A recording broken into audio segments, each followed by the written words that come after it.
izay aseho antsika ho an'ny hafa. Toa antsika hivavaka sady hamaranako ny anjarako a. Raha tsara indrindra amin'ny anaran'i Jesosy a, misaotra betsaka ny amin'ny teny izay fanamafisana nefa ambaranao foana fa tsy misy afa-tsy ny finonanao Jesosy no ahafantarana fa ato aminay ianao. Tsy misy afa-tsy ny fitiavana izay aseho anay a no maneho fa miaraka aminay ianao. Ary tsy misy afa-tsy izany fitiavana izany a no ahafantaranay fa misy fanahinao mitoetra ato anatinay izay nirahanao tamin'ny anaranao a avy amin'ny ray. Jesosy a, aoka hifankahita amin'izany fanahy izany izay. Aoka ahafantatra ny toetranay anaty izay mba aneho tokoa anao ary ity ny hafa sy ahay ity ny tenanay ihany koa. Satria raha tsy tia ny tenanay izay a, tsy afaka ny tia ny hafa ihany koa. Misaotra ny amin'ny fotoana izay menao sy ny teny ambaranao mba ahafahanay mihinana sy mampiatra an'izany ary ahitsy ny teny ihany koa zahay, tarihy ny teny izay ary ahatonga anay hiovy izany, hanana ny toe-panahy sy ny toe-po araka anao Andriamanitra. Mankasitraka ray tsara indrindra amin'ny anaran'i Jesosy a. Halleluja. Ndao tsika mbola hivavaka mangataka aminao mba hitsangana amin'ny toerana misy anao dia ndao tsika mbola no hivavaka foana ihany. Hisaotra ny tompony amin'ity maraina vaovao menantsika ity, hisaotra azy koa ny amin'ny teny izay voaraintsika teo izay nataony tamintsika sy izay ataony amin'izao fotoana izao sy mbola ho ataony amin'ny fiainantsika. Halleluja. Ray masina tsara indrindra amin'ny anaran'i Jesosy manome voninahitra anao izay ary midera anao ny amin'ity maraina vaovao menao anay ity. Misaotra ny amin'ny teny izay efa voaray sahady tamin'ity maraina ity, mankasitraka ny amin'ny fahavelomana, mankasitraka ny amin'ny hery sy tanjaka menao anay, mankasitraka ny amin'ny saina matsilo sy mahatakatra ny sitraponao sy ny amin'ny fiainanay rehetra, mankasitraka ny amin'ny fahasalamana, mankasitraka ny amin'ny zavatra rehetra ataonao amin'ny fiainanay. Misaotra koa Tompo ny amin'ny zavatra tsy mahafinaritra sy izay mety eritreretinay ho tsy metimety sy mampahazo aina ny nofinay Tompo, fa fantatray fa na misy ary izany rehetra izany araka ny sitrakao dia ny fiafaran'izany dia fahasoavana sy fahatsarana ho anay ihany raha mitoetra ao aminao izay. Misaotra Tompo malala ny amin'ny ho ataony aminay amin'ity maraina ity indray sy amin'ity herinandro ity apetraka aminao ny fitohizan'ny fotoana rehetrarehetra eto androany amin'ny anaran'i Jesosy. Amen. Alleluia. Dia faramianavantsika indray amin'ny anaran'i Jesosy afaka mipetraka mahazo toerantsika.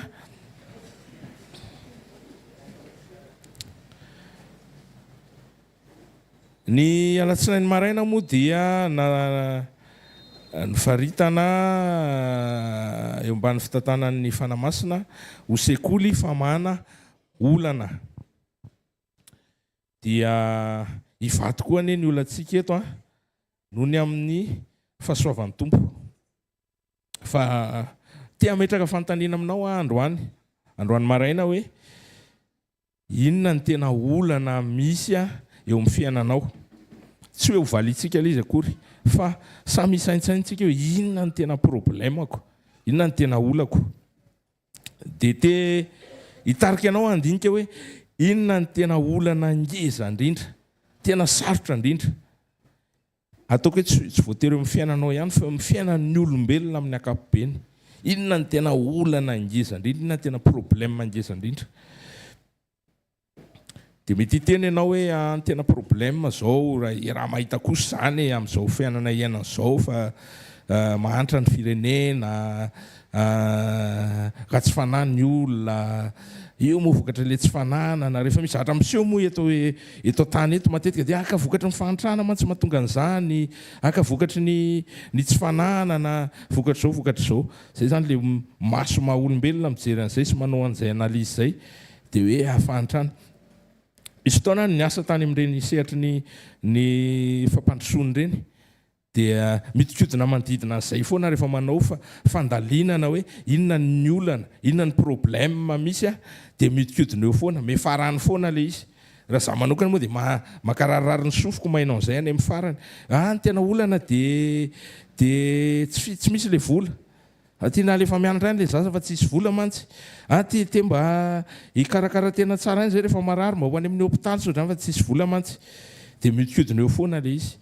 ho ahy manokana dia mankitididiny sofoka rehefa mainao an'izay satria fantatro fa tsy hany ny tena problème aloha zany resaka fampandrosoana fotsiny zay resahan'izay dia rehefa avy eo indray mikisaka kely dia hoe anka le toe-tsaina mihitsy mantsy no tsy milamina le saina le olona manana fitondratena tsy mety dia le toe-tsaina dia marina ihany koa zay fa zao tsy hoe diso zany rehetra zany eo amin'ny fomba fijery maha olombelona fa ndaotsika amin'izay tena hijery tsy afaka disosiana tsy afaka sarahana zany ny zava-misy hoe Andriamanitra nahary ny tany sy ny lanitra Andriamanitra nahary ny olombelona hitovy endrika sy tare aminy dia ohatr'izay tsika nitoy tao anatin'izay zava-misy zay tsika tsy afaka sarahana zany eo amin'ny tantarany zanak'olombelona dia tsy afaka sarahana koa zany ny ara-panahy eo amin'ny tantarany zanak'olombelona.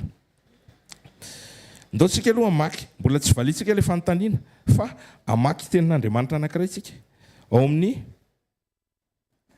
Samuela voalohany 9:7 ka hatramin'ny 7 vakitsika vetivety izy io. Samuela voalohany 9:7 ka hatramin'ny 7. Rehefa hitantsika izy io dia vakitsika amin'ny anaran'i Jesosy.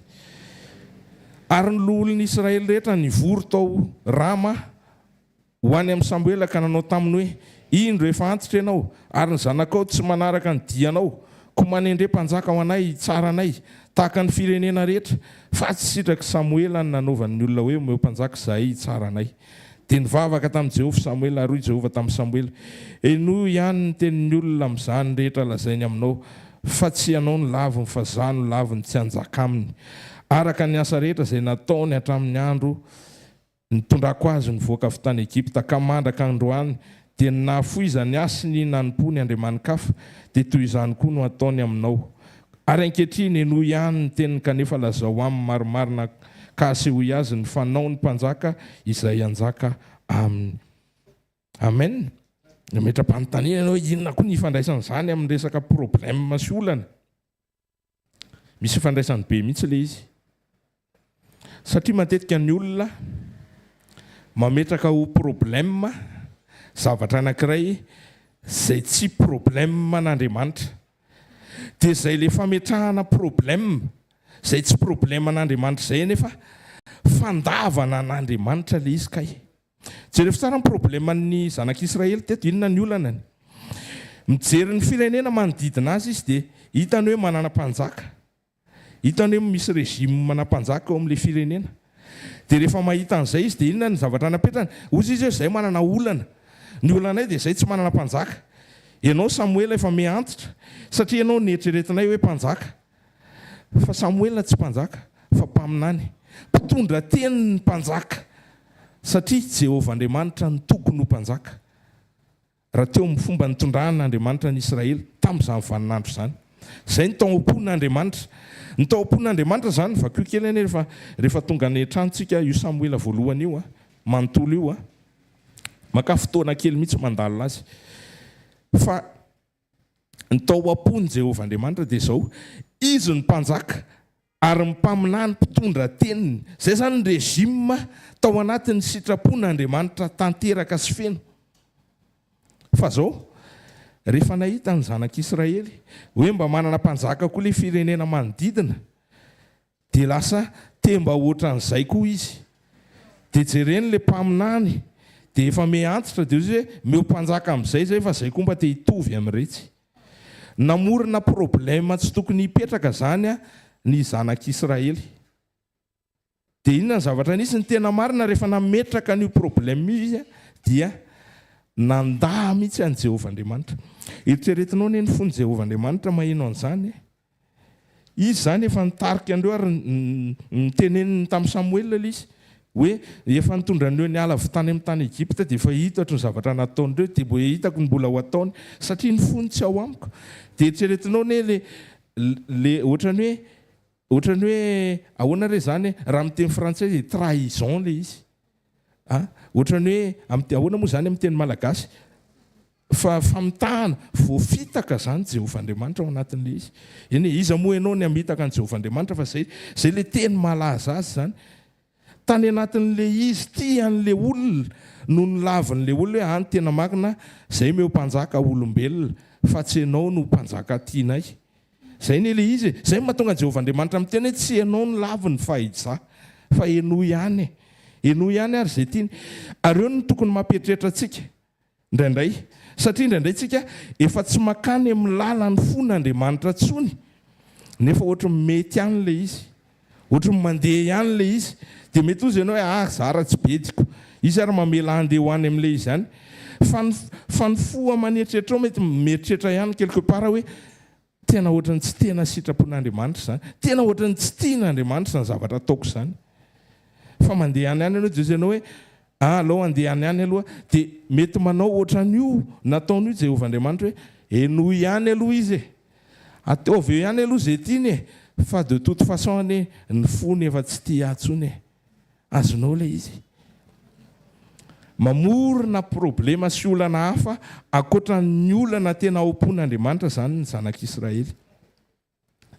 ndraindray koa tsika mety manao ohatran'izay sanatria fa raha manao ohatr'izay ianao dia tena dinio ny fonao eo anatrehan'Andriamanitra hoe tena makany amin'le tena tian'Andriamanitra ve tena miraikitra makany amin'le sitrapon'Andriamanitra ve fa ndreo dia ohatrohatran'io zanak'Israely io izay mametraka faux problème napetra ny tanina zavatra fa ny fony mamaly an'ilay fanontaniana zany inona ny tena problème ny zanak'olombelona nanomboka tamin'ny Adama sy Eva ka mandraka kehitriny ny tena olana lehibe zany raha miresaka hoe famahana olana dia zao voalaza atao amin'ny vakitsika Romanina 7 andiny 7 ka hatramin'ny 5 vakitsika daholo dia ao anatiny eo le izy ao anatiny ao le olana fototra eo amin'ny fiainan'ny zanak'olombelona Romanina 7 andiny 7 ka hatramin'ny andiny 5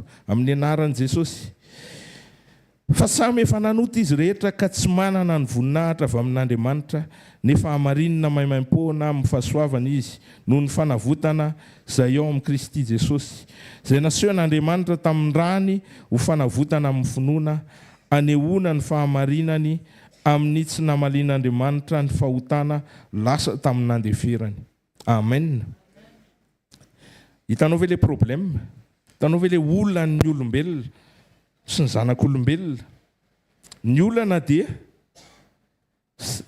misy fahotana amin'ny toetra ao anatin'ny maha olombelona ny olombelona dia tsy afaka mahita ny voninahitr'Andriamanitra izy zany hoe tafasaraka amin'Andriamanitra izy nanomboka tamin'ny Adama nanota dia tafasaraka tamin'Andriamanitra ny olombelona zay no mahatonga antsika eto amin'ny asa fanompoana mino miresaka fiombonana foana satria izay ny tanjon'Andriamanitra ultime ny tanjon'Andriamanitra lehibe indrindra ho an'ny olony dia anam-piombonana aminy ianao zany hoe ho iray aminy ianao osy jonina hoe mba ho iray aminao amiko ihany koa izy taka izay iray aminao zany hoe lasa iray amin'Andriamanitra ianao zany hoe tafaray amin'Andriamanitra ianao izay ny tanjon'Andriamanitra ambony indrindra eo amin'ny fiainanao rehefa tanteraka izay dia tsy misy zavatra hafa manandanja noho izay inona zany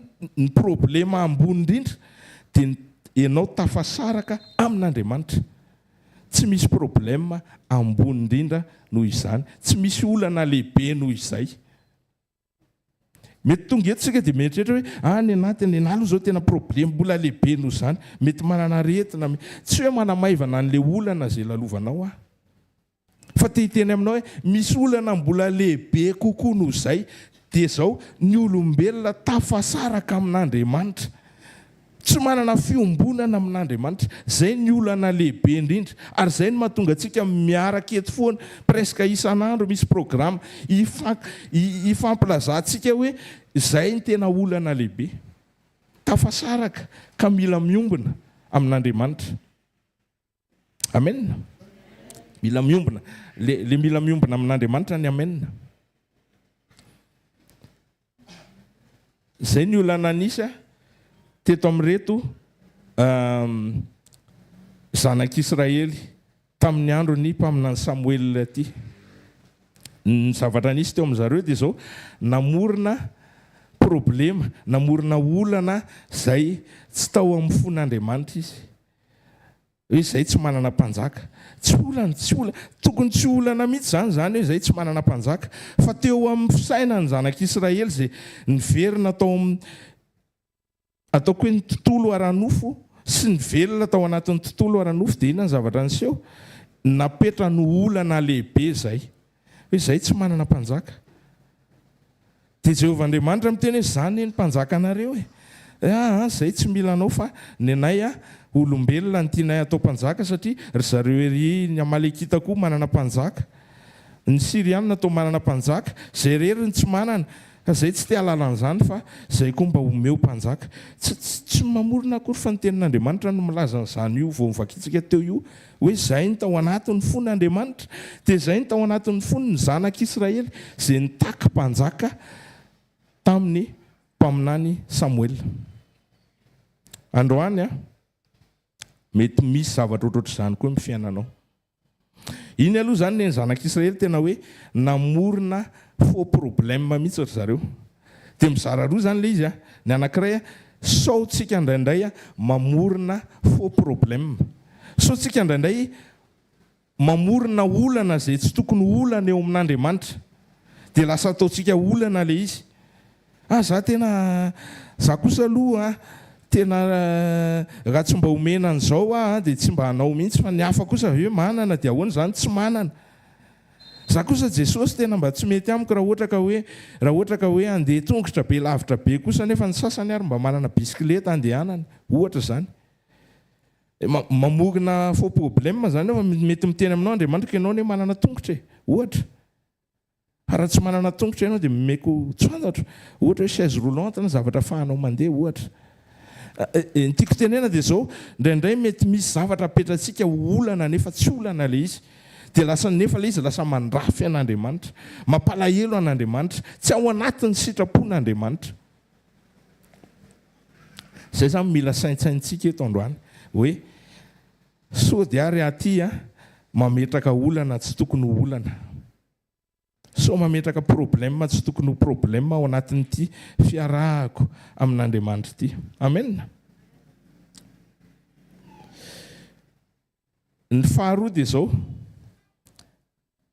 tiako tsapanao fa ny olana zay tena olana kosa lalovanao dia tsy lehibe no ny olana ny fisarahana amin'Andriamanitra. Ao ve? Misy kosa tena olana satria mangirifiry ny nofo satria marary ohatra. Olana kosa zany. Misy fotoana tena hoe mety hoe eo amin'ny ankohonana misy problème be. Mety aretina ve sanatria? Mety hoe zaza tena mafilo be ve, tena manao tena manalavitra be an'Andriamanitra dia mba tianao akaiky an'Andriamanitra. Be dia be ny olana lalovantsika eto tany ary tsy manamaivana an'izay olana izay. Fa teny aminao hoe misy olana ngeza be noho izay dia ny olan'ny fisarahana amin'Andriamanitra. Dia azonao ve ny tiako hatongavana? Raha mivay io olana lehibe indrindra io dia tsy tokony olana be intsony le ambony rehetrarehetra. Ny tanjona zany tsy ny amahan'le olana misy eo amin'ny fiainantsika, fa ny tanjona dia ny amahan'le olana ngeza be indrindra.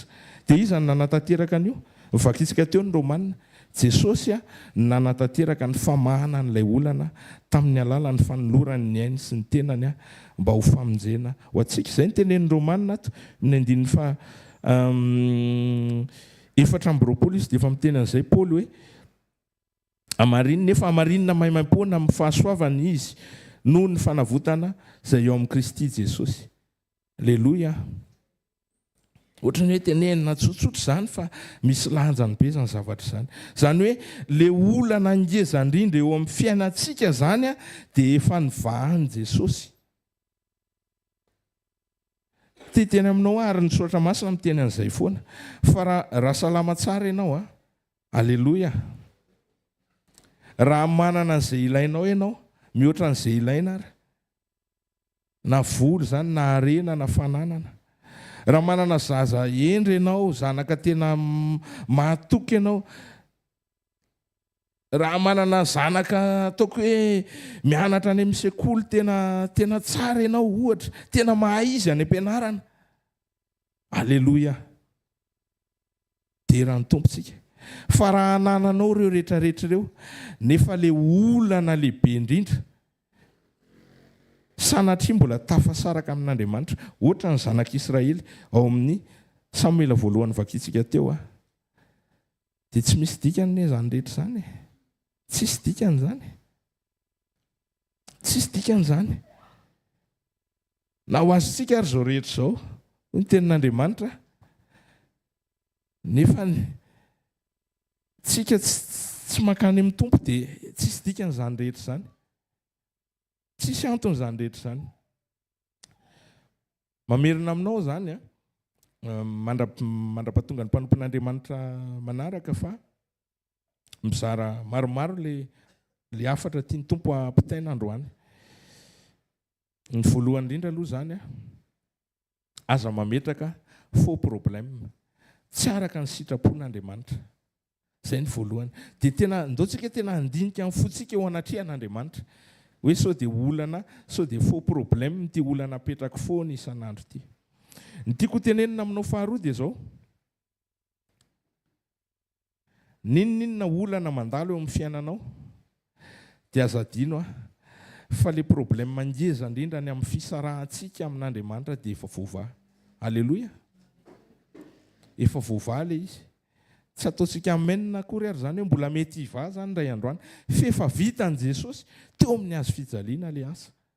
Dia ny anjaranao dia miditra fotsiny, mandray fotsiny, manaiky fotsiny an'izay zavatra izay. Dia te hiteny aminao hoe ninninona zany problème lalovanao dia tsy lehibe noho ny problème ny olombelona ngeza be efa nisy hatramin'izay ary mbola misy indry satria mbola tsy tonga. Jesosy amin'ny fiverenany faharoa dia ny fisarahana amin'Andriamanitra. Mbola misy le izy.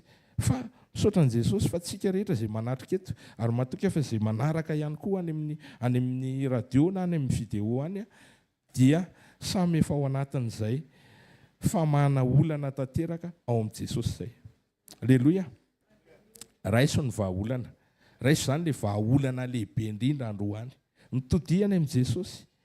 Dia misaora azy, dia makasitra azy satria efa nivaha le olana ngeza indrindra. Rehefa tafiombina amin'Andriamanitra ianao noho ny amin'ny Jesosy dia tsy teny aminao hoe tsy olana le olana rehetrarehetra misy ao amin'ny fiainanao. Fa ataoko hoe tsy mavesatra, tsy tokony havesatra aminao akory ary zany. Tsy tokony ho problème be aminao akory zany. Tsy tokony ho zavatra hitazona ny fonao zany ka tonga anao mety eritreritra amin'ny fotoana anankiray hoe raha ohatra ve ka tsy mivaty olana ity dia sanatria mety tsy hanaraka an'Andriamanitra intsony aho.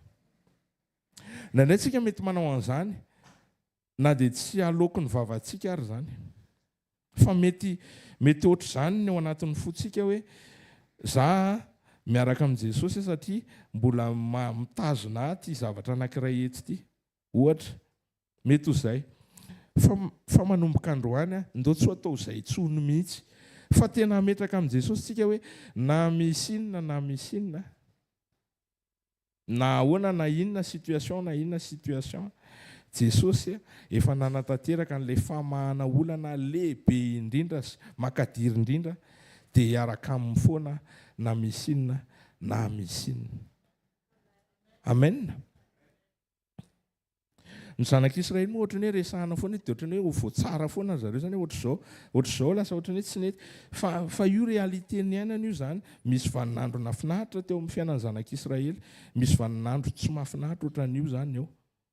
Fa vakio tsara ao amin'ny Samuela voalohany, mampirisika anao maka amin'ny Samuela voalohany miaraka amin'ny fanahy masina dia ho hitanao hoe ohatra ny ahoana aika izao ny tena sitrapon'Andriamanitra tamin'izy reto. Fa rehefa avy eo tsy lasa ohatra ny hoe Andriamanitra indray no s'adapte tamin'ilay besoin zareo zany. Aza atao Andriamanitra no misadapte amin'ny besoin anao.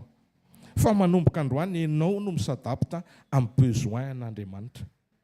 Ianao no misadapte amin'izay matery an'Andriamanitra manomboka androany. Fa tsy Andriamanitra no tsy tombonao hisadapte amin'izay matery ianao sy amin'izay problemanao. Manomboka androany ndao atao ohatr'izay ny fiainantsika. Amen. Ndao tsika hivavaka dia mialohany andraisantsika amin'ny mpanompon'Andriamanitra manana. Ndao mba hitsangana kely indray ary aloha. Zavatra ohatra mampisangana sy mampipetraka anareo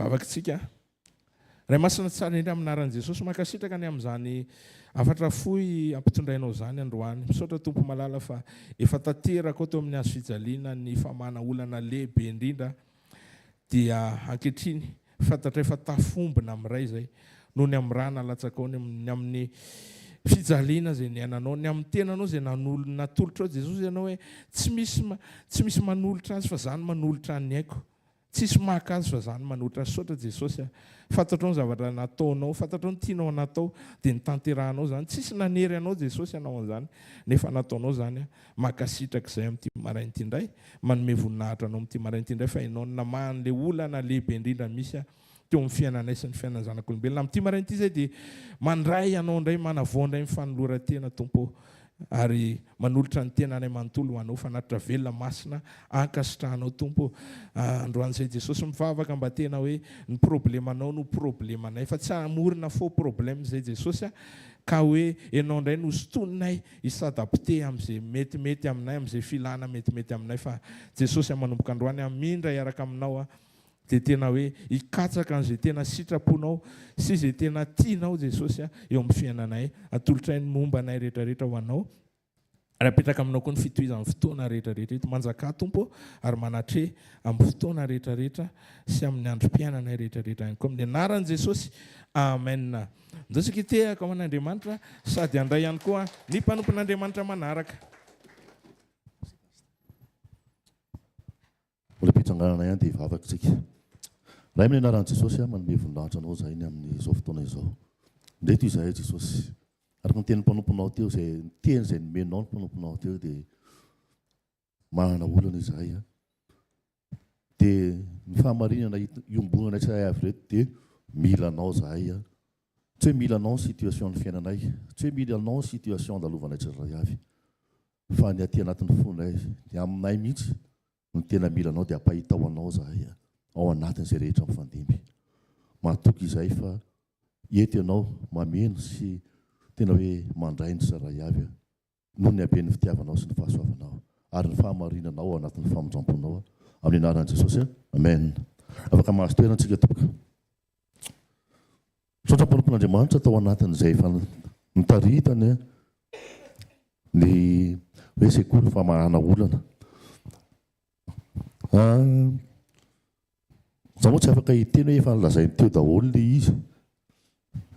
Efa izay niteneny teo daholo tompo no averiko eto. Fa miray ao anatin'izay ihany hoe ny olana teny Jesosy hovahana. Nokitsika tsy amakitsika ny Jaona toko faha-efatra ambin'ny folo. Jaona toko faha-efatra ambin'ny folo.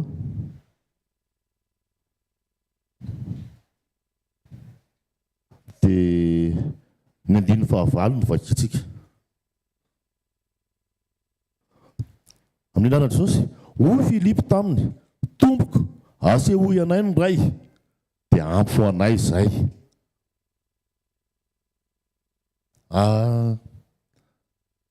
Tsy haiko raha hoe olona izany nametraka ny fanontaniana io dia tsy olana tamin'i Jesosy ilay izy.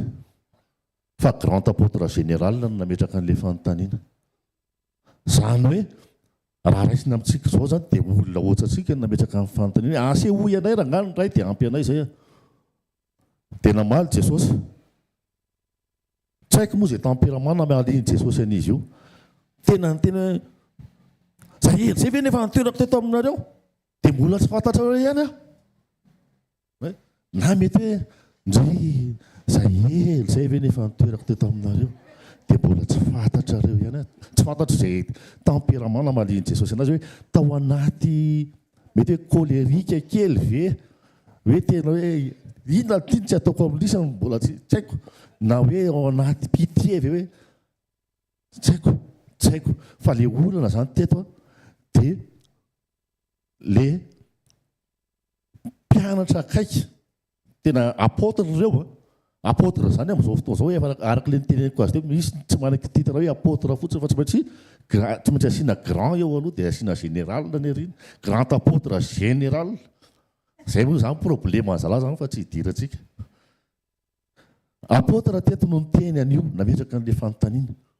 tena maly Jesosy hoe zay elo zay ve nefa nitoerako teto aminareo dia mbola tsy fantatrareo eny aho Filipo zay nahita aho izy dia nahita ny ray koa ahoana nanaovanareo hoe asehoy anahy ny ray dia niteny Jesosy eo ambany amin'ny andininy faharaiky ambin'ny folo minoa aho fa zaho amin'ny ray ary ny ray ato amiko fa raha tsy izany dia minoa ahy ihany noho ny asa ihany aza na dia noho ny asa ihany aza eo ambony Jesosy izay miteny hoe tsy izaho manao ny asa fa ny ray izay mitoetra ato anatiko no manao ny asa zany hoe mitakiany Jesosy ny tena tiany Jesosy ho hitan'ny mpianatra zany dia ilay identification an'ny ray ao amin'i Jesosy ny tiany ho hitan'ny mpianatra zany soira fa raha olona hafa tany anananana tany no teny an'io dia nanana tolérance Jesosy fa eto any mpianatra dia tsy nahita le identification le tena tiany mpianatra identifiena le tena tiany Jesosy ho identification hitan'ny mpianatra eo aminy ny tenen'i Jesosy mihitsy hoe tsy izany eny manao ny asa ozy izy fa ny ray izay mitoetra ato amiko no manao ny asa io misy zavatra ianarantsika hoe Jesosy amin'ny persona nanaiky ho tako natao ambadiky ny ray Jesosy amin'ny persona nanaiky hiafina hoe tsy izaho io fa ny ray no manao an'io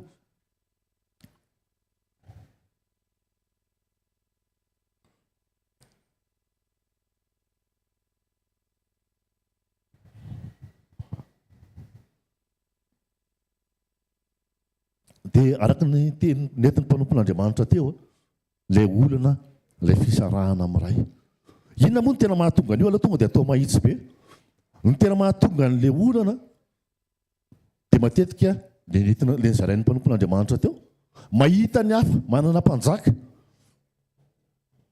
dia izay koa mila mpanjaka nefa ilay mpanjaka ny mpanjaka nefa miaraka aminao nefa mpanjakanao dia izay koa ny olana ankehitriny tsika mety tsy mitady mpanjaka intsony fa ny olana ankehitriny dia ilay Andriamanitra mpanao ny asa ilay asan'Andriamanitra no ohatrany hoe tsy présent dia mitenitsika fa absent Andriamanitra ilay asan'Andriamanitra no ohatrany hoe tsy miseho amin'izay ilantsika azy ny asan'Andriamanitra misy foana eo amin'ny fiainantsika fa ilay asan'Andriamanitra tsy mandeha araka izay eritreretintsika ny anaovan'Andriamanitra anazy ny anaovan'i Jesosy anazy dia milazitsika fa tsisy mandeha amin'izay laoniny ny fiainantsika ohatra inona no mahatonga an'izany olana izany satria mametraka ny asan'Andriamanitra ho fitadiavantsika an'Andriamanitra mametraka ny asan'Andriamanitra no antony ilavantsika an'Andriamanitra matoa Jesosy ny teny tamin'ny Filipo tamin'ny fotoana hoe zay ely zay ve nefa nitoerako teto aminareo dia tsy mbola fantatrareo ihany aho zay ely zay ve nefa niarahako taminareo dia mbola tsy fantatrareo ihany aho ny zalahy zany rehefa nahita an Jesosy manasitrana dia démonstration de pouvoir le pouvoir an Jesosy no raisiny fa tsy mahita an'ilay toe-pon'i Jesosy ao ambadiky ilay izy hoe tsy mahita an'ilay toe-pon'i Jesosy hoe honena an'ilay olona tia an'ilay olona dia nametraka fanontaniana dia nalahelo Jesosy satria amiko aloha nalahelo Jesosy raha zahako ny teo amin'ny tenan Jesosy dia nalahelo aho hoe tena olona miaraka amiko isan'andro reto tsy hoe ilay olona mpamonjy fotoana hoe rehefa manao mitory teny tendrombohitra mitongo reto fa reto na tany tendrombohitra na teny ambony lakana na teny ambony inona miaraka foana dia ireo no nametraka fanontaniana tsy mahita ny ray tatampoka fa ankehitriny koa izany mety olana eo amintsika tsy hoe mety olana eo amintsika fa tena olana eo amintsika ndaotsika tsy mitady ny identification antsika amin'ny alalan'izay mety hoe ampiasan'Andriamanitra antsika na koa amin'ny alalan'izay zavatra andrasantsika amin'Andriamanitra mety ampiasaina za zao manao ohatra mitory teny aty na manao misy mazava ohatra fa tsy izay ny tokony identification ahitana ny olona anahy tsika tsiraray ao samy manana ny andraikitra samy manana ny fomba fiarahantsika amin'i Jesosy fa andao ny tenin'Andriamanitra Jesosy dia mitaky ny identitéany ao amin'Andriamanitra teo amin'ny mpianatra tsika koa eny amin'ny fiarahamonina ndao hamoaka ny identité mamoaka an'Andriamanitra ao amin'ny andininy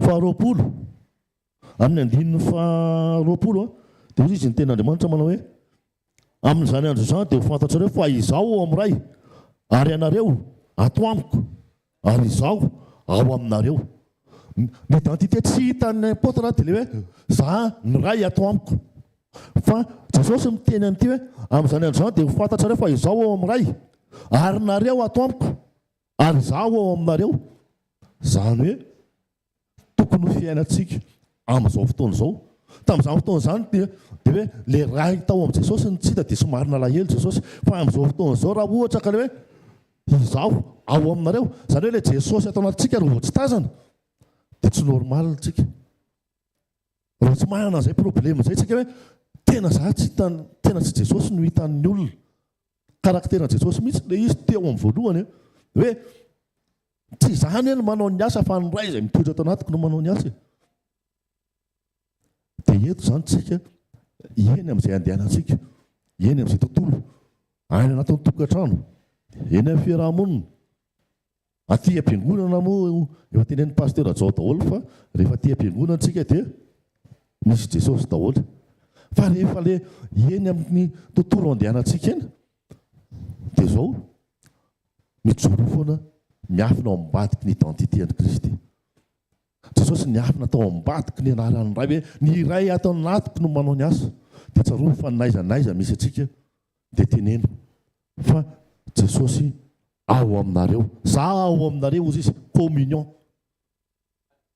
communion zany hoe mefena ao ambadiky ny fahaveloman'i Jesosy ao anatinao ary iaino isan'andro fa nampalahelo an' Jesosy rehefa nitenenina hoe tsy tao amin'ny ray ianao koa mila malahelo ianao manana toe-po malahelo ianao rehefa tsy tenenina hoe tsy ao aminao Jesosy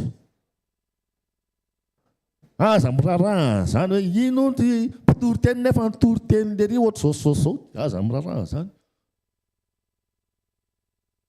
fa mampalahelo anao raha ohatra ka tsy marina hoe ao aminao Jesosy dia izay ny problème fa tsy ny asanao évaluen'ny olona problème anao hoe alery mba ohatra zao ihany na ino mba ohatra zao ihany nefa zavatra zao mba zavatra zaraina anjaranao ataovy izay anjaranao nampanaoviny Jesosy ianao fa tsy mpitory teny ny identification anao fa Jesosy velona ao anatinao izay no olana tiany Jesosy hovahana ary olana za koa mino fa tahaka an Jesosy zasy ianao olana tianao hovahana ny fahitan'ny olona anao mety hoe tsy fantatra tao anatin'ny fampianarana tao anatin'ny tany amin'ny fampianarana tany amin'ny la retraite tany ivelany nanomboka tamin'ny hoe tsy qualifié tsika tsy hoe tsy qualifié fa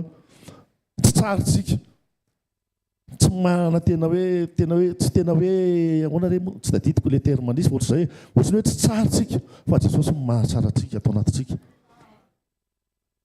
dia izao raha ohatra ka miten'ny olona hoe tsy tsara ianao aza miasa saina amin'izany fa ny ao anatinao fotsiny ataovy azo antoka hoe za misy Jesosy ato amiko marina amiko iteny io ny ray ao amin'i Jesosy ato amiko za ao amin'i Jesosy rehefa marina amintsika iteny io araka ny tenin'ny mpanompon'Andriamanitra rehetra raha io kosa aloha tena hoe antom-pahavelomanao dia hoe tena hoe ny aneo Jesosy ka rehefa marina ao anatinao io teny hoe ato amiko Jesosy tsisy dikany aminao na kapoka tsisy io na vola tsisy io na inona tsisy io ohatsy ny le nyteneniko farany teto hoe raha olona tena hoe any amin'ny hôpitaly no tenenina hoe nahazo télé 75 pouces ianao 4K zao tsy olona zany tsy asinsiry zany fa rehefa tena ny vrai problème no vova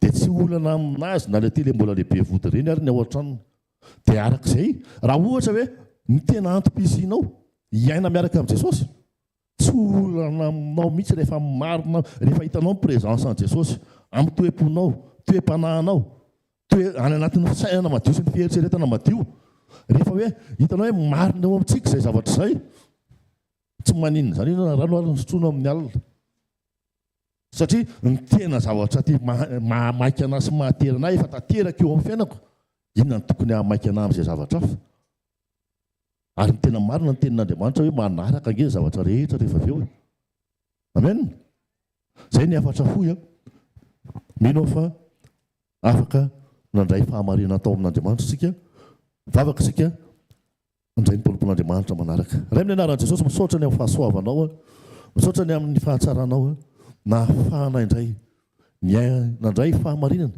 ary inonay maromarina fa ahafahanay miaina fahamarinana miaraka aminao Jesosy tompo satria ianao ny fahatanterahany zavatra rehetra ianao ilay marina mandrakizay mahefa tompo ny finoana ianao manefa an'izany zavatra rehetra izany ianao fa tsy hoe mampahafantatra anay sy mampahaino anay fotsiny fa ianao no mahatanteraka izany fahamarinana izany ho fijoroanay miaraka aminao eny amin'izay misy tontolo misy anay tsiraray avy amin'ny anaranao Jesosy alleluia amen tiako tsika alaisantsika ny mpanompon'Andriamanitra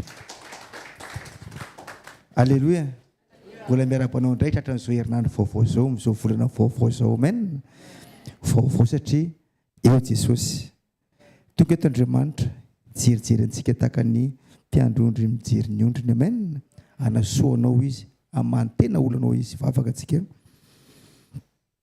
misaora Jesosy ny amin'ny fitiavanao anay misaora tompo ny ambola ahafahanay namakivaky an'iny mois d'avril iny hidiriny amin'ity mois de mai ity ary mbola tonga eto amin'ny fanotronao misy programme lehibe tsy takarany sainay avy any amin'ny ray makany amin'ny fanay masina tonga eto amin'ny fanotronao tonga eto izay tompo fantatray tompo tsy hatateraka ny zavatra izay mahafinaritra anay fa ny antom-pisinay ary ny fialanay tsy fiainana anatin'ny antom-pisinay izay ny tena olana lehibe mitarifa ny masono mampianarinay foana efa ny masono amen ambarantsika foana hoe misy ny faux problème dia misy ny faux solution raha vao tsy ao amin'ny tompontsika indray diso olana zaka sy tokony olana olana ndray taona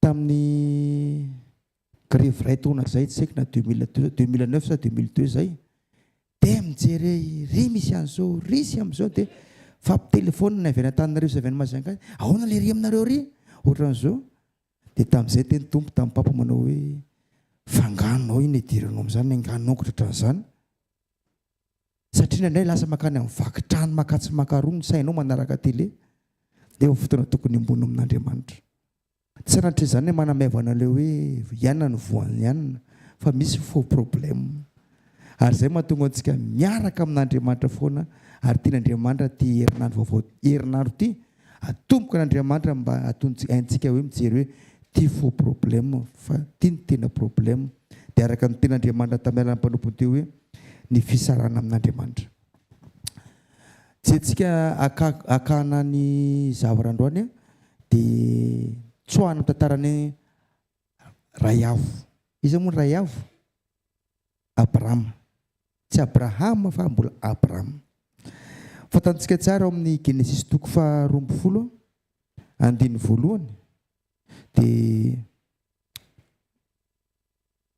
somary vakintsika kely fa mangataka anao ny aza ataontsika tsy anjery fa misaka tian'Andriamanitra ampidirina amintsika foana andiny voalohany ka hatramin'ny andiny fahefatra angaman'izay andiny fahatelo amin'ny vakina amin'ny anaran'i Jesosy hoe aroy Jehovah tamin'ny Abrahama mandehana miala amin'ny taninao sy ny havanao ary ny tranondrainao akany amin'ny tany izay asehoko anao dia ahatonga anao firenena lehibe ao sady tahanao sy ahalehibe ny anaranao ary fitahina tokoa ianao ary hita izay manisy soa anao fanozona izay manozona anao ary aminao ny tahina ny firenena rehetra ambony tany amen talohantsika mamaky an'izany dia le compte ny voalohany tsy dia mavakintsika fa le hoe hitanao tena za taranaka Abrahama Jesosy aoko marina amiko.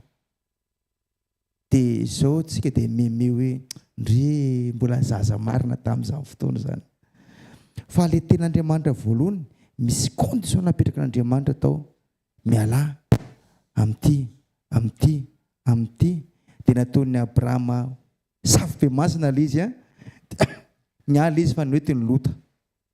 Dia hitantsika dia raha mba nandeha tsara ihany le fiainan'ny lota tena voatamarina ny nofo, ny tombony omby kely ny andevo, ny tombony omby any mamanondry, ny tombo zavatra be dia be. Fa nisy problème. Inona ny problème? Ny problème hitako tsy niteny tamin'ny tsony Andriamanitra.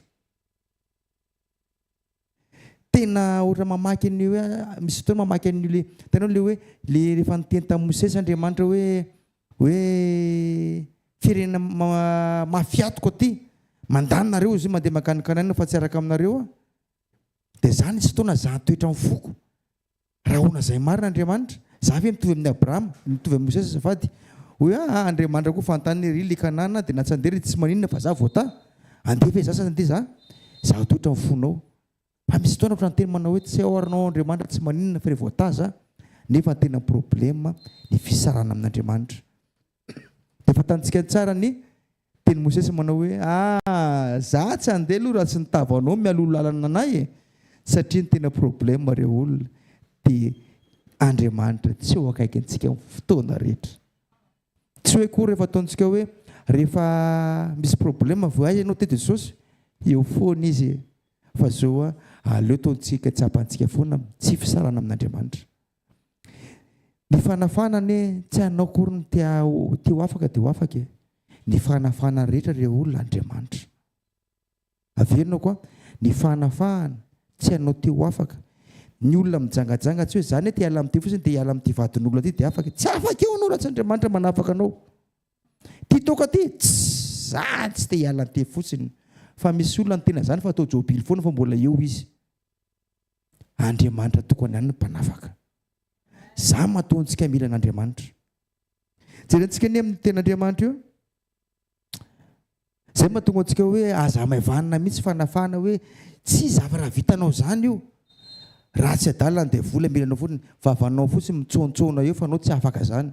Tsy amilanao zany izy fa rehefa manotronao Andriamanitra dia manafaka anao Andriamanitra. Fa any faraparany any tsy koa inona mahatonga Andriamanitra manafaka sy mahatonga Andriamanitra tsy manafaka na dia manotrona ary Andriamanitra.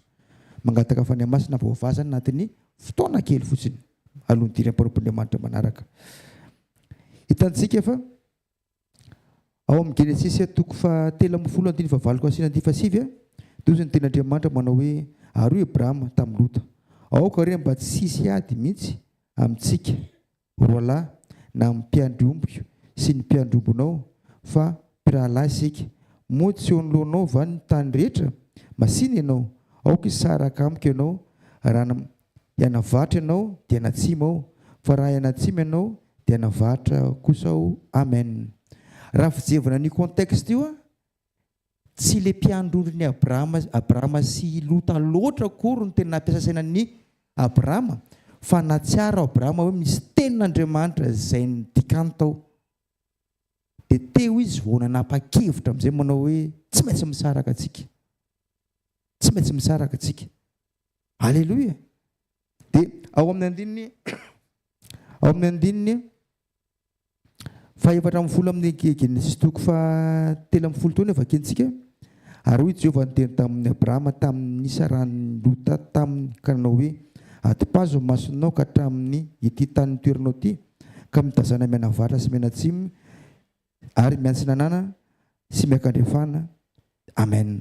Izy tena tiantsika mihitsy fa eo teny alolo eo somaro rany teny kely fa tena mahavisa tanjabe hoe ary Jehovah niteny tamin'ny Abrahama taorian'ny sarany Lota taminy. Tsy hoe Abrahama nisaraka tamin'ny Lota fa Lota nisaraka tamin'ny Abrahama rehefa tapa-kevitra Abrahama. Tanao tsy te hisaraka hatria fatany Lota fa ny soritra fanaminany Lota tao amin'ny Abrahama tamin'ny Andriamanitra tamin'ny alalan'ny Abrahama. Fa rehefa tapa-kevitra i Abrahama dia nanafaka ny Lota, nanafaka ny Abrahama tamin'ny Lota Andriamanitra. Tsy tsika mpanomp'Andriamanitra indraindray mipetraka ao anatin'ny fahalalana fa tsy mandroso ao anatin'ny fanapa-kevitra.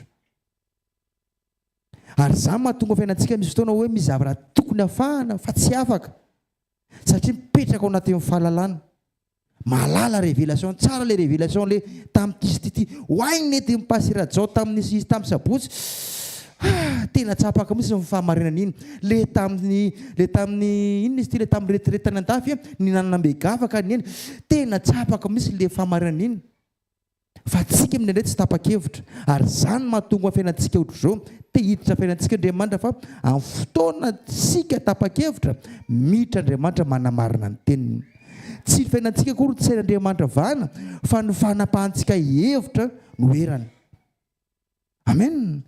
Tena aminao ireo olona misy fomba fiteny izay somary tsy dia tsara fa nanetsika manao an'izay hoe saka miondakena. Indraindray tsika ataontsika hoe ohatra ataontsika hoe misy zavatra be dia be tena hoe tiantsika azontsika amin'Andriamanitra ary possible le izy ary tena tehin'Andriamanitra ataontsika fa Andriamanitra manaiky safidintsika foana fa ao ambadiky ny fanapahantsika hevitra no erana.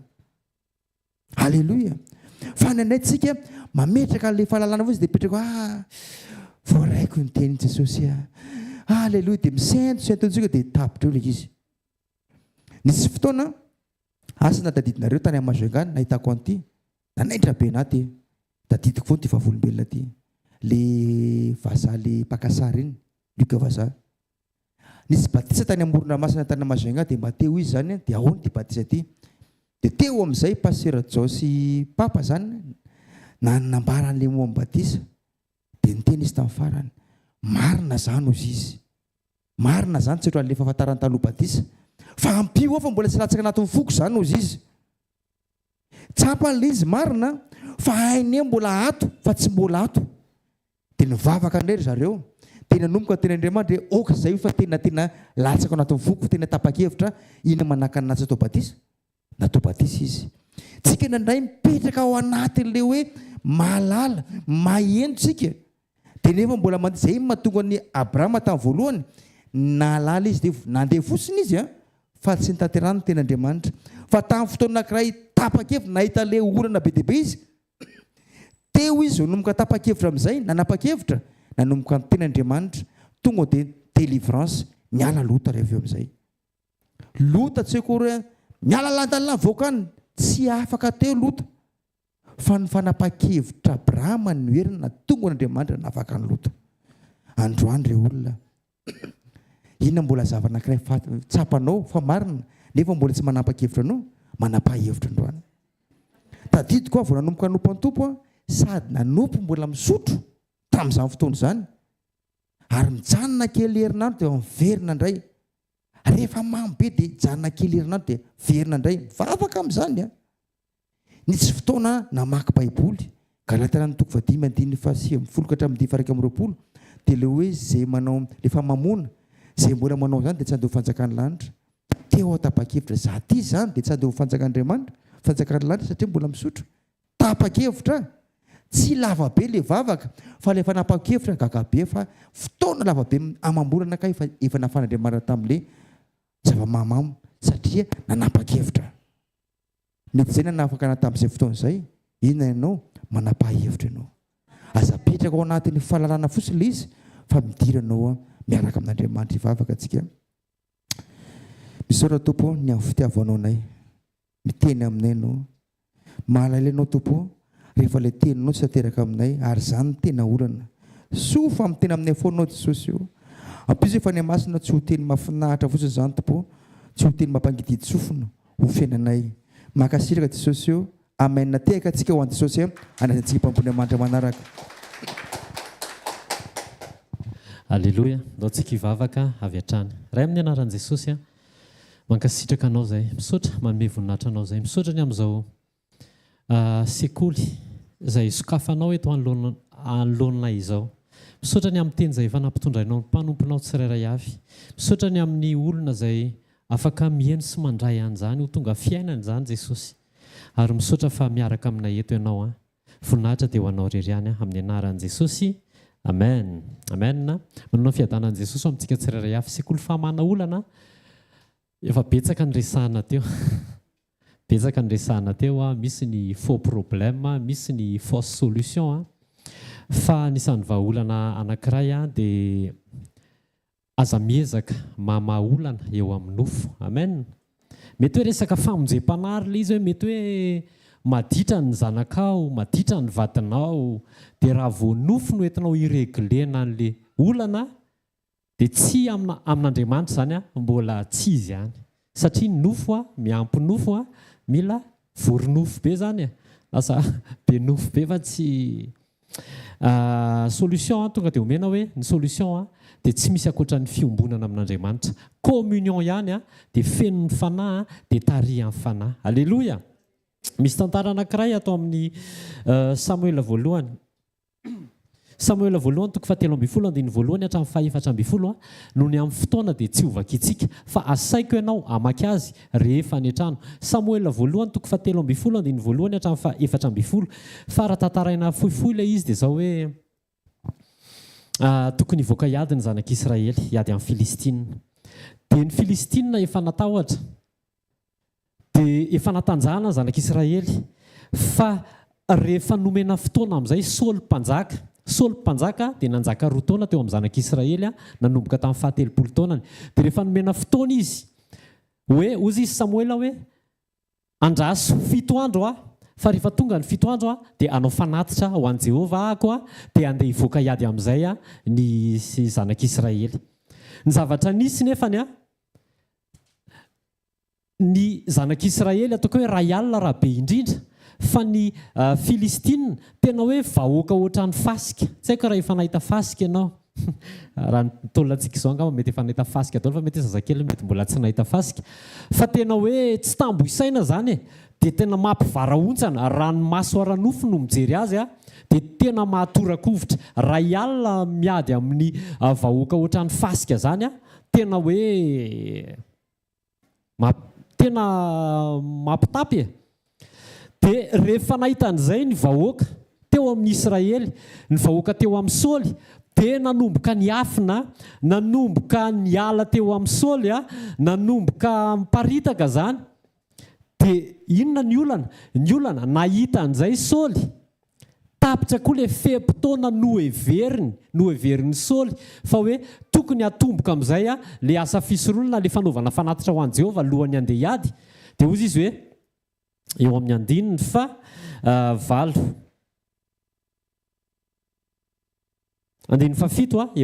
Samuela voalohany toko 7:10 manomboka amin'ny 9:7 novaka itsika amin'ny anaran'i Jesosy dia izao voasoratra ary ny Hebreo sasany dia lasa nita ny Jordana nakany amin'ny tany Gada sy Gileada fa Saoly mbola tany Gilgala ihany ary ny vahoaka rehetra nanaraka azy nefa torakovitra be ihany ary ny andry afotoana izy araka ny fotoana nataon'i Samuela fa Samuela tsy mbola tonga tany Gilgala ary ny olona ny Ely nandao an Saoly 9:7 ary Saoly eto ty amiko ny fanatitra dorana sy ny fanatim-pihavanana ka dia nanatitra ny fanatitra dorana izy 9:10 ary rehefa vita ny nanatera ny fanatitra dorana indro tamin'ny Samuela ary nivoaka itsena azy Saoly mba hiaraba azy hitanareo ny fijerena ny olana eo amin'ny nofo na eo amin'ny maso ara-nofo dia miteraka fahamaizana tsy araka an'Andriamanitra nanome fotoan'Andriamanitra tamin'ny alalan'i Samuela hoe andraso afotoana 7 andro ohatrany hoe tapitra ilay 7 andro raha eo amin'ny maso ara-nofo dia naka décision Saoly satria ny Ely ny olona nandao azy ny olona matahotra koa izy dia te hiatrika fahavalo amin'ny alalan'ny nofo sy ny décision personnelle tiako ianao tena hoe androany hiverina tanteraka ao amin'i Jesosy hiverina tanteraka ao amin'ny fiombonana tsy hiatrika ninninona eo amin'ny nofo alleloia ninninona karazana pression eo amin'ny nofonao sy ny mety ho feo ataony manodidina tsika koa zany mila tsy hoe mafy sofina mafy sofina ao amin'ny tompo mafy sofina manidiny sofina sy mifeno maso tsy hanaraka resaka siosion-dresaka manodidina fa miverina ao amin'i Jesosy Aleloia. Ny olona teto dia rehefa nahita an'ilay zavatra niseho manodidina Saoly, ny ala ny olona déjà efa hoe ataoko hoe ray alina 10 000 moa zany. Dia tsy tena tsy tao anaty eritreritra izay.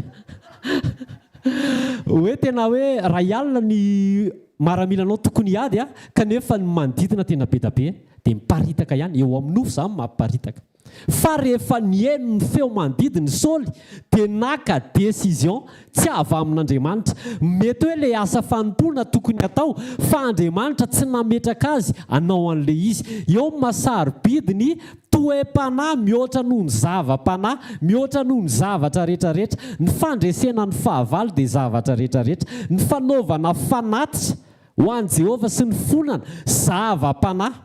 Fa le toe-pony Saoly tsy niombona tamin'Andriamanitra tao anatin'le toe-panahy. Andriamanitra nge tsy mba tara zany e. Tenenina eo akaikinao tsy tara zany Andriamanitra hoe. Ny olona afaka mivazavaza, afaka mivavavava, afaka mimeme, afaka maneso, afaka fa Andriamanitra tsy tara zany. Fa zahako ianao, ahoana inona safidy raisinao? Hiandry an'Andriamanitra ve? Sa hienony feo manodidina? Averiko, enina famonjem-panahy. Na famonjem-panahy andraisanao décision eo amin'ny nofo dia tsy mety amin'Andriamanitra zany. Fa mila tsika tarihan'ny fanahy. Izay mahatonga antsika tsy tokony mikiropaka, tsy tokony mihaino.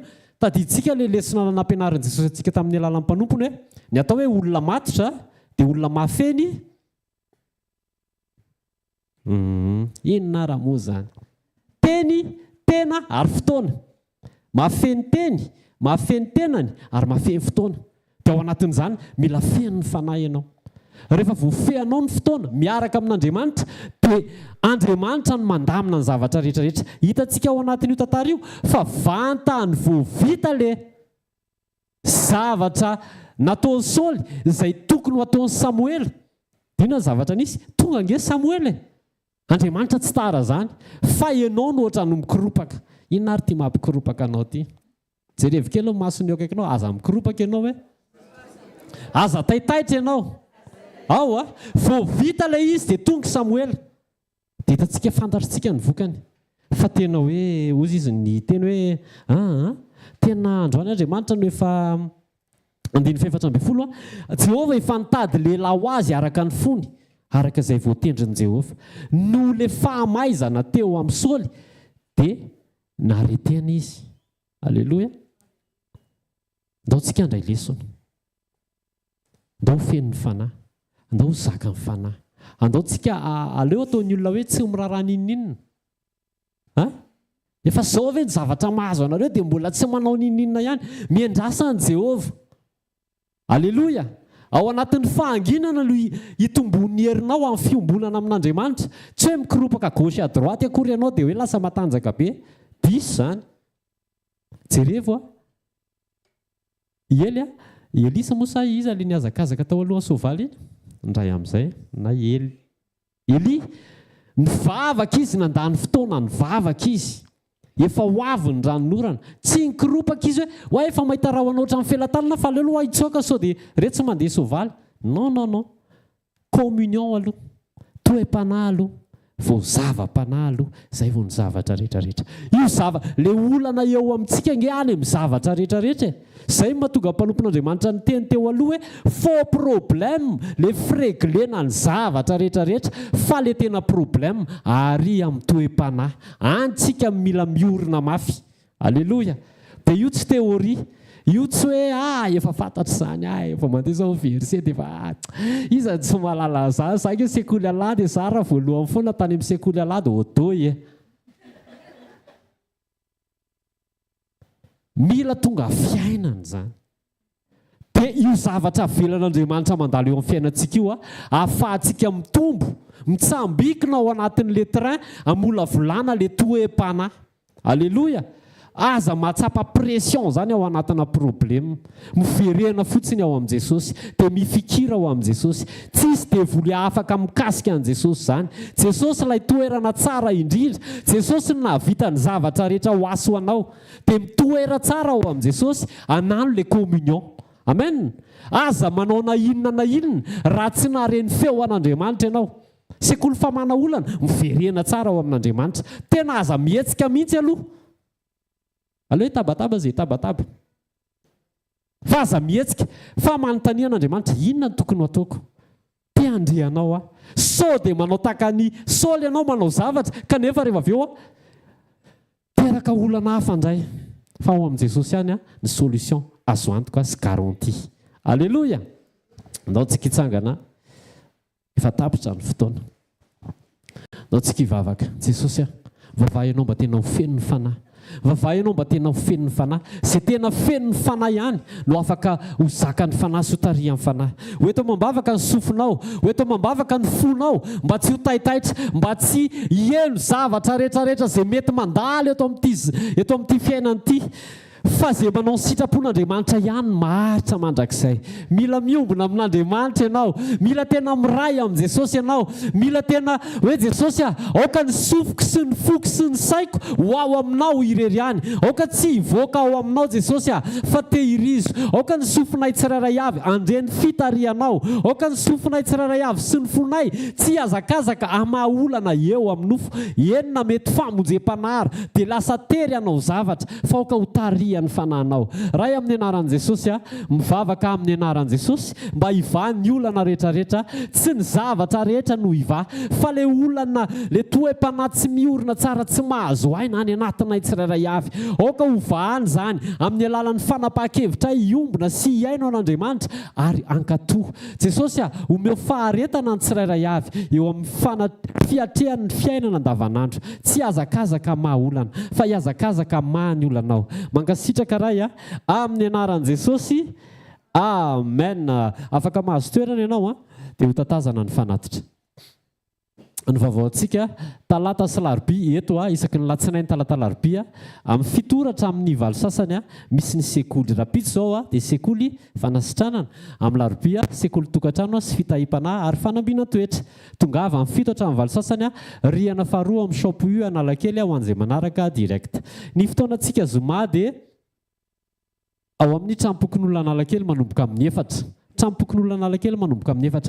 Ny fotoanantsika sabotsy communion kosa dia ery amin'ny bypass centre HVKL.